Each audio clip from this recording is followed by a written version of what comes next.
Abel, Yes, sir. big fight this weekend, or just, should I say, a series of big fights at the O2. First of all, let's talk about your man, Joy Joyce. First of all, we have a great card Saturday night. Joe being the co-main event or the semi-feature, however you want to call it, gives me a thrill to bring somebody of such a stature that's not Gennady Golovkin back to the UK. Joe is prepared. Bermane seems to be very animated, so we're going to have a good fight. Some people have wondered whether this fight is too soon for Joe Joyce, considering he's only have 7 fights. And we all know this guy's pedigree. Is a former WBC heavyweight champion. What are your thoughts on that? You know, I respect Bermane's record. I respect what Bermane's done. I prepared my guy for the animated Bermane that fought Chris Arreola. I think that Joy Joyce, being the most decorated amateur heavyweight in the UK, being a silver medalist, I think is ready for the step. We as a team, when the fight was presented to us, we weighed all our options, and at 33 years old, I think this is the right step for us to prepare Joe by the end of the year for a world title. And how soon? The end of the year? I think the end of this year, the beginning of next year, he should be ready for a world title, yes. So would it be fair to say you're borrowing a leaf out of Anthony Joshua's book, because I think he was world champion in record time? You know what? Whomever is there is what we're going to go after. Right now, the next fights for not only Anthony but for Tyson and for Deontay are very important fights. Who knows who's going to be left standing by the end of the year or beginning of next. Whomever is there or whomever is available will be the guy that we'll be targeting. So you're confident your man can do the job on Saturday night? Absolutely. We wouldn't be here. We wouldn't have taken the fight if we didn't think we could win. I'm not saying it's going to be easy. I think Bermane is going to present the kind of fight that we need to prepare. We need to develop our skills for the future.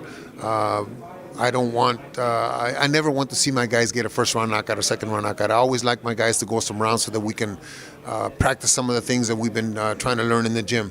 And Bermane, with the experience that he has, will give us that opportunity.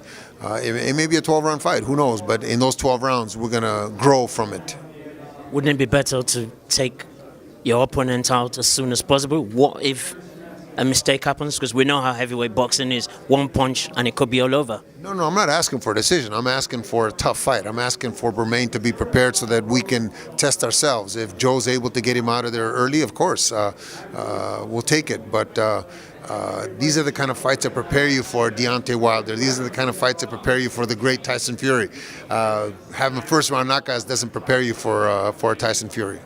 If you were to be given one choice out of the 3 people, Tyson Fury, Deontay Wilder, and Anthony Joshua, who would you go after?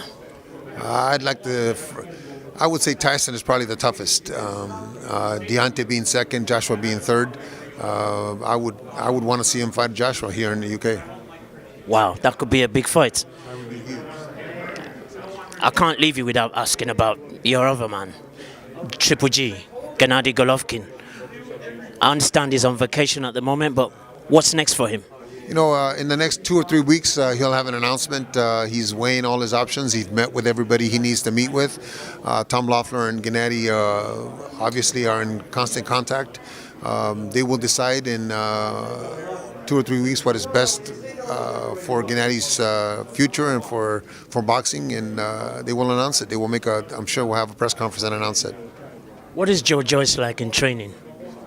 He's actually a lot of fun. He's that vibrant, funny guy that you saw on stage today was a small glimpse of really what he's like in camp. But the best part about it is he's willing to do whatever it takes to be better. And that for a coach you can't ask for anything more than that. It's hard to work with a guy that gives you problems. It's hard to work with a guy that doesn't want to do anything. But it's easy to work with a guy that shows up on time and doesn't ask no questions, just does what he's told and learns. That's why he's progressed so fast in the last 6-7 months with me. Thank you very much for your time. Thank you.